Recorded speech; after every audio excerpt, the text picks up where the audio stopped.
So why did you decide to write a book? Well, this is a specialized treatment that we've been doing in my office for really the last 14 years now.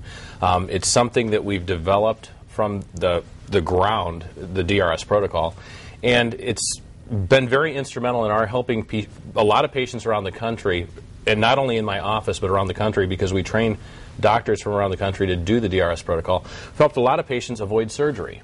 And when it comes to pain, pain's a pretty powerful motivator. One of the things that we saw was that this is a very important type of a treatment that's out there, and I just wanted to make sure that as many people as we could knew about it so that we could help them avoid surgery as well.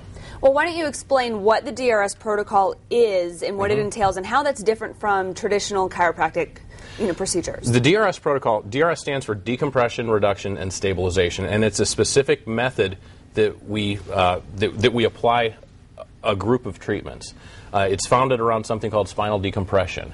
But then along with that, there's an entire group of physical therapy modalities, nutrition, exercise that are all encompassed in this type of a treatment program. The neatest thing about it is we've been able to help so many patients that normally would be surgical candidates. About 50% of the people we see have had at least one failed back surgery.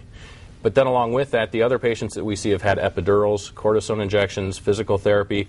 They may have seen 1, 2, 3, 4, 5 chiropractors, and none of that really seemed to work. Those are the patients that we actually help and we focus on. One thing that you are a little critical of is surgeries for back pain. And explain why you have that position. I don't have any problem with surgeons. In fact, I think they do a great deal of great stuff for a lot of different patients. The thing is, when it comes down to it, I think surgery is actually overutilized at this point. And in the past, it was really pretty much the first option that most of the surgeons went to.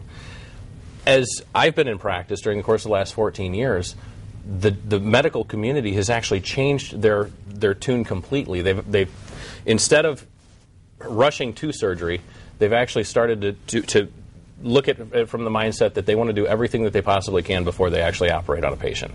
And that's obviously for the benefit of the patient as well. But there are some cases that surgery would be required? Certainly. There are some cases that we send patients out immediately for surgery because, frankly, if I have a patient that's not going to respond to the type of care that we offer in my office, I want to make sure that they get to the right